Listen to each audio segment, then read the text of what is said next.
네, 안녕하세요. 곰쌤입니다. 오늘은 브이로그나 뭐 리뷰나 언박싱이 아니라 공부법 관련해서 좀 다시 한번 찾아와 봤어요. 한동안 제가 공부법에 관련된 영상을 좀 안 올리다가 다시 한번 공부법 영상으로 좀 다시 찾아오게 된 이유는 이제 기말고사가 또 코앞이잖아요. 수능도 이제 끝이 났고, 근데 이제 수많은 학습 코칭을 좀 하다 보면 많은 아이들이 의외로 이 문제집을 좀 잘못된 경우로 좀 사용하는 경우가 굉장히 많았어요. 근데 그 아이들한테 하나하나 제가 또 설명을 다 하기는 했지만 아무래도 이거는 한 번은 영상으로 좀 남겨보면 좋겠다라는 생각이 좀 들더라고요. 그래서 오늘은 잘못된 문제집 사용법을 어떻게 하면 좀 잘 효과적으로 사용을 할 수 있는지에 대해서 한번 알아보도록 하겠습니다.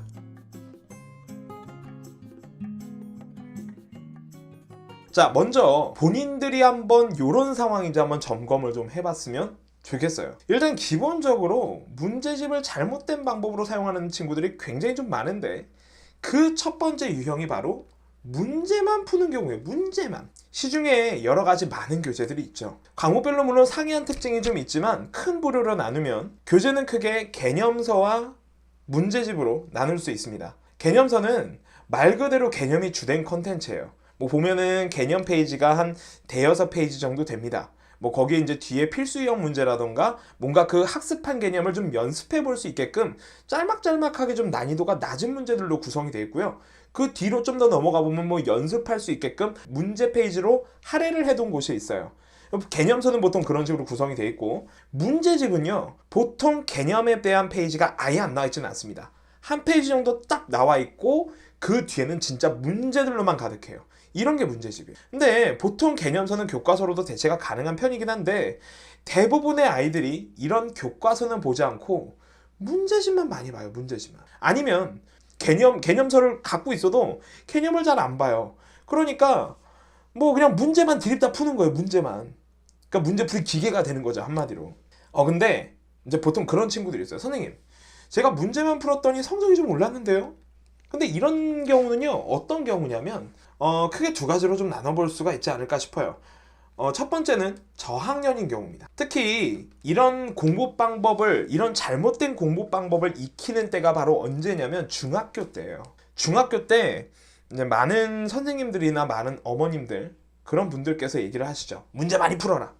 문제 많이 풀어라. 무조건 문제 많이 풀어라. 뭐 어느 정도 얘기하면 그게 틀린 얘기는 아닌데 문제를 많이 푼다고 해서 그게 좋은 건 아니에요. 사실은 아무런 전제 조건이 깔려있지 않고 그냥 문제만 디립다 풀어내는 게 그닥 좋은 게 아니란 말입니다. 그런데 이 저학년 시절 때는요, 그래도 어느 정도 강의빨도 먹혀요. 또 머리빨도 먹힙니다. 그 머리빨이라고 하는 거는 이제 어떤 거냐면 아이들에 따라서 이제 조금 더 학습 능력이 좀 뛰어난 친구들이 있잖아요. 그런 친구들 같은 경우는 저런 머리빨이 또 있어요. 그러니까 중학교 시절 때 뭔가 내가 따로 공부를 하진 않았어. 근데 뭔가 시험을 봤다면 시험은 굉장히 잘 봐요. 이런 아이들이 이제 고등학교 올라가면 성적이 뚝 떨어지죠. 이런 친구들이 바로 이런 공부 방법을 채용했을 경우가 굉장히 비일비재합니다. 자, 이렇게 저학년인 경우가 있고요.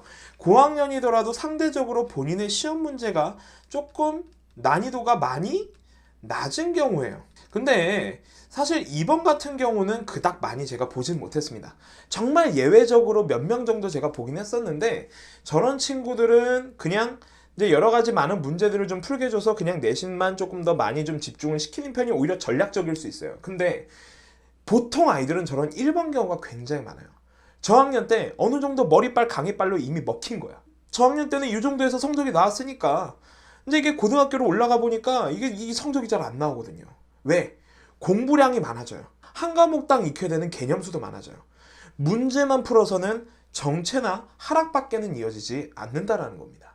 자, 둘째, 문제를 풀긴 풀어. 근데 채점이나 피드백이 없어요. 좋다 이겁니다. 좋다 이거예요. 문제라도 푸는 게 어딥니까? 그죠? 문제라도 푸는 게 어디예요?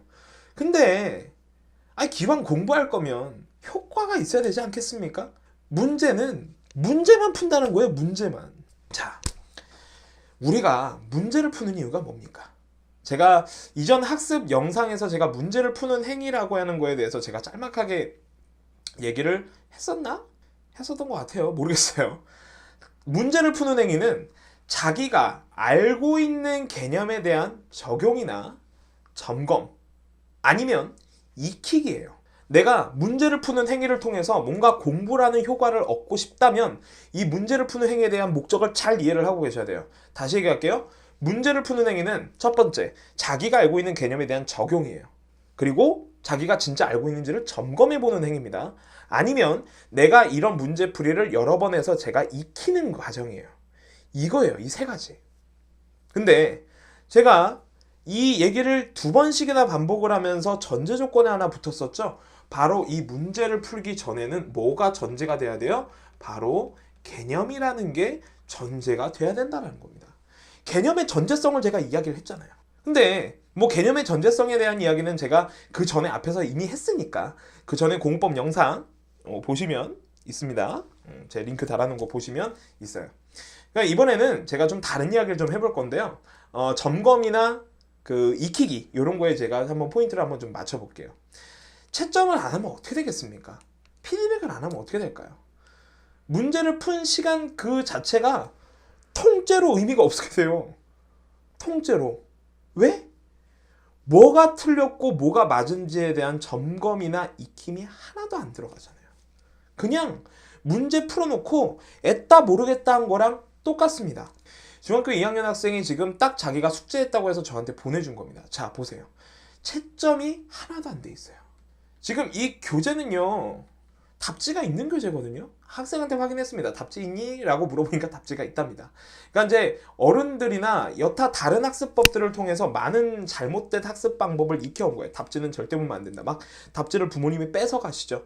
물론 이제 그런 경우는 좀 극단적인 케이스이긴 하지만 어찌됐든 답지를 보면 안 된다는 뭔가 그런 뭐 금단에서 뭐 약간 이런 뭐 그런 걸로 좀 취급을 하는 거예요. 그러니까 답지를 안 봐요. 물론 제가 문제를 풀다 모르면 해설을 보라는 얘기가 아닙니다. 그건 절대 오해하시면 안 돼요. 그렇지만 채점은 해야 될 거 아닙니까? 내가 공부는 했어. 문제는 풀었어. 그럼 이게 맞는지 틀린 건지 이게 점검을 해봐야죠. 틀렸으면 뭐 고치기라도 하든가 맞았으면 아 맞았구나라고 판단이라도 되든가. 근데 그마저도 안 된다라는 건 이거는 정말 무의미한 시간이었다라고 얘기할 수밖에 없다라는 거예요. 자, 하나만 더 볼 건데 이 친구는 제가 지금 학습 코칭을 하고 있는 친구입니다. 고등학교 1학년 친구예요.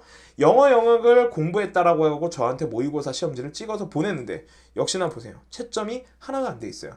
피드백도 없어요. 제가 물어봤습니다. 너 여기에 있는 지문의 영어 단어 하나도 빠짐없이 다 알고 있냐 물어보니까 그렇지 않다고 그래요. 그럼 뭐예요? 그냥 문제 풀기만 한 거예요. 끝. 내가 이걸 통해서 점검이나 익히기도 안 됐고 뭘 모르는지도 내가 점검이 안 된 거예요. 저 공부한 시간이 통째로 사라졌다라는 겁니다. 공부에 있어서 이 메타인지라고 하는 게 엄청 중요하다고 하죠. 혹시 메타인지에 대해서 들어보셨는지 모르겠어요. 메타인지 뭐 제가 지금 이미지를 띄워놓긴 했지만 이 이미지가 뭐 복잡하죠. 뭐 쉽게 말씀을 드릴게요. 메타인지란 쉽게 말씀드려서 내가 뭘 모르고 뭘 아는지 그 아는 정도를 이야기하는 거예요. 무슨 말인지 이해가 안 되죠? 다시. 내가 무엇을 알고 내가 무엇을 모르는지에 대해서 알고 있는 정도예요. 어떤 문제를 봤을 때 아, 나 이 문제 모르는 거야. 아니면 아, 나 이거 아는 거야. 내지는 내가 요 정도는 알고 있고 요 정도는 몰라. 이렇게 스스로 판단할 수 있는 게 바로 메타인지입니다. 근데 이 채점을 하지 않으면 메타인지가 높아질 수가 없는 거예요. 왜? 나는 그냥 문제만 푼 거야. 그리고 그게 맞았는지 틀렸는지가 얘기가 안 나온 거예요. 그러니까 내가 뭘 알고 뭘 모르는지가 점검이 안 되는 겁니다. 제가 아까 말씀드렸죠? 문제를 푸는 행위는 뭐다? 내가 공부한 개념에 대한 적용과 점검인데 그 점검이 안 되는 거예요. 채점만 하고 끝이냐? 아니에요. 채점에서 맞은 거 동그라미 크게 치고 뭐 틀린 거 B급없이 쫙 그어버리고 아무것도 안 하면 맞은 건 내가 아는 거고 틀린 건 내가 모르는 걸까요? 그렇지 않다라는 거예요. 공부해보신 분들은 알겠지만 맞은 문제에서도 분명히 아리송한 보기들이 있었을 거예요. 혹은 알던 문제긴 했는데 내가 어떤 사소한 실수 하나 때문에 틀렸다라던가 이런 경험이 있을 겁니다. 단순하게 우리가 채점을 통해서 맞았거나 틀렸다라는 것만으로 우리가 이런 판단이 불가능하다라는 거예요. 이해되시죠? 즉 다시 말해서 정리하자면 채점을 안 해요. 이거나 피드백을 안 하는 거나 이런 경우 결국에 어떤 케이스다? 그냥 문제 풀어놓고 애따 모르겠다 던져놓은 거랑 똑같은 거예요. 근데 이런 거를 굉장히 많은 친구들이 실수를 하고 있어요. 자, 그러면 이제 이쯤에서 궁금증이 좀 밀려오죠. 그러면 도대체 문제집을 어떻게 이용을 해서 공부를 해야 될 것인지.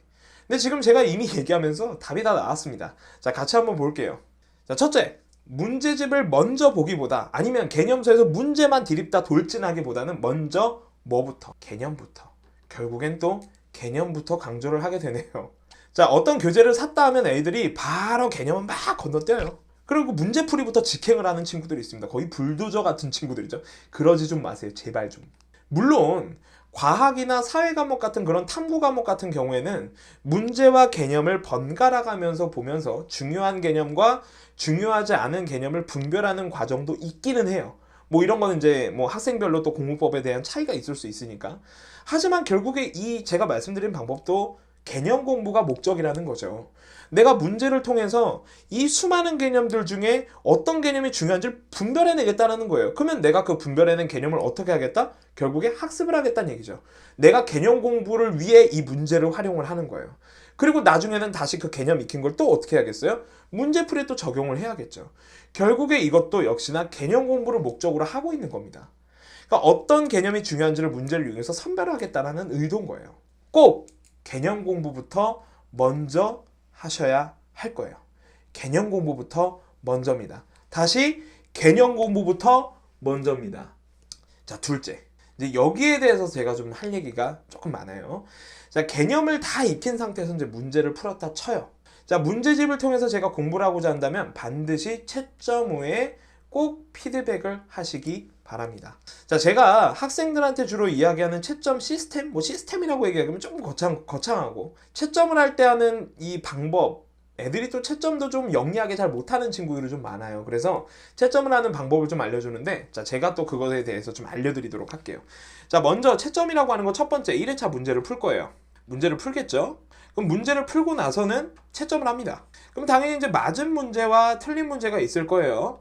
그럼 이제 틀린 문제나 맞은 문제는 일단 맞은 거는 동그라미 치시고 틀린 문제는 이렇게 표시를 빗금 표시를 해주세요. 근데 또 저렇게 표시하라고 했더니 또 무슨 뭐 맞은 거에 대한 너무나도 자랑스러움이야 이렇게 치는 애들이 있어요. 그러지 마세요. 그냥 번호에다가 동그라미만 살짝 조그맣게만 그렇게만 좀 부탁드릴게요. 자, 그리고 틀렸다라는 것도 이렇게 빗금만 살짝. 그리고 이 상태에서 가만히 두시지 마시고 다시 한번 2차 문제풀이를 들어가시는 거예요. 이럴 때는 앞에 있는 걸 보면서 내가 지금 뭘 놓쳐서 이 문제를 못 풀었는가, 뭐 만약에 수학이라면 계산 실수를 했는지, 아니면 뭐 여타 다른 과목이라면 내가 무엇을 몰라서 못 풀었는지 해설지를 볼 게 아니라 앞부분을 보시는 거예요. 내가 놓쳤던 개념이 있는지를 다시 한번 보는 겁니다. 그리고 연구를 하는 거예요. 내가 이 문제를 왜 틀렸는가. 그래서 다시 한번 풀어보는 거죠. 그 다음에 또 채점을 했을 때 맞은 문제가 있을 거고요. 그래도 틀리거나 모르는 문제가 있을 거예요. 자, 맞은 문제는 이렇게 좀 빗금이 표시가 된 상태죠. 그때 세모 표시를 이렇게 그어주시고 옆에 어떤 것 때문에 제가 못 풀었었는지에 대해서 쫙 써주시는 거예요. 뭐 내가 놓쳤던 개념이 있다라면 거기다 개념 정리를 살포시 하게 해놓는 거예요. 뭐 만약에 내가 계산 실수했다 그러면 거기다 쓰세요. 계산 실수. 왜? 내가 나중에 계산 실수 때문에 이 문제를 틀렸으니 나중에 또 계산 실수할 확률이 분명히 있어요.